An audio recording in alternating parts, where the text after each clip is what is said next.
On est dans une époque où on court tous après le temps, entre nos obligations professionnelles, les possibles entraînements que tu veux essayer de mettre dans ta semaine, tes obligations de parents, eh bien, tout ça, ça te met parfois un peu la tête sous l'eau. Tu te dis que tu n'as pas le temps de faire telle ou telle activité. Et pourtant, tu as sûrement dans ton entourage une ou plusieurs personnes qui, pour elles, tout semble beaucoup plus facile. Elles peuvent jongler entre leurs activités professionnelles, familiales, leurs activités sportives. C'est des personnes qui sont en forme, qui se nourrissent bien, qui ont du temps libre, des hobbies et qui vivent leur vie avec passion. Ces personnes-là, elles ont un seul secret et il tient en un mot, la planification. La planification, c'est pas juste remplir des to-do list et des agendas.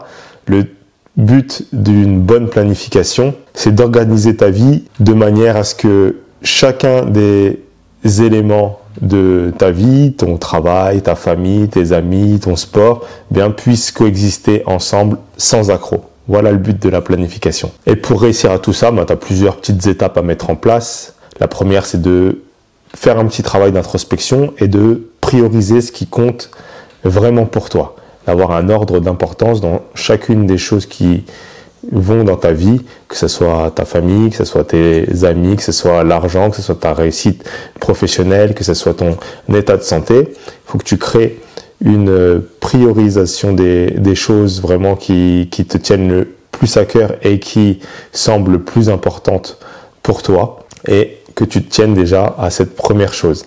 Ensuite, ce que tu vas faire, c'est que tu vas te bloquer du temps pour toi, pour réaliser ces choses qui sont vraiment importantes à tes yeux. Le fait de planifier, ça va te permettre de créer une structure qui soit flexible quand même, parce qu'il y a toujours des aléas, mais qui va te donner un peu plus d'assurance. Tu vas savoir à quel moment de la journée tu vas devoir faire telle ou telle action ou tel moment de la semaine, et ça va te permettre de pouvoir avoir les idées un peu plus claires et de te libérer un peu de charge mentale. Avoir moins de place à l'improvisation, bien, ça va te permettre de, comme je te le disais, de libérer ta charge mentale et de prévenir un épuisement qui est certain, surtout quand on change de saison comme actuellement. Là, on est encore en été, mais ça ressemble vachement à un temps d'automne déjà.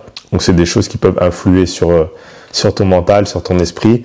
Donc, le fait d'avoir une routine claire, ça te permet d'avoir un cadre qui va te faciliter bien des choses. Ce que je te recommande, c'est de prendre un temps, peut-être le lundi matin si tu as du temps, sinon le dimanche dans la journée, un petit temps de 30 minutes où tu vas mettre en place ton planning sur la semaine avec les points les plus importants que tu vas venir glisser dans ton agenda en priorité.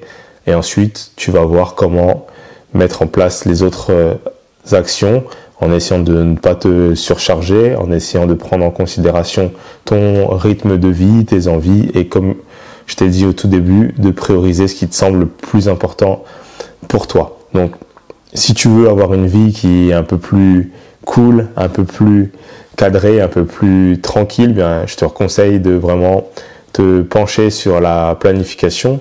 Si tu veux aller plus loin en ce sens, bien, on peut prendre un rendez-vous ensemble et on va pouvoir voir un petit peu comment tu fonctionnes au niveau sportif, au niveau alimentaire, au niveau état d'esprit, pour que je puisse te donner des pistes d'amélioration et peut-être de planification avec un plan alimentaire et un plan sportif qui va être adapté à ton objectif. Donc, je te dis à tout de suite de l'autre côté.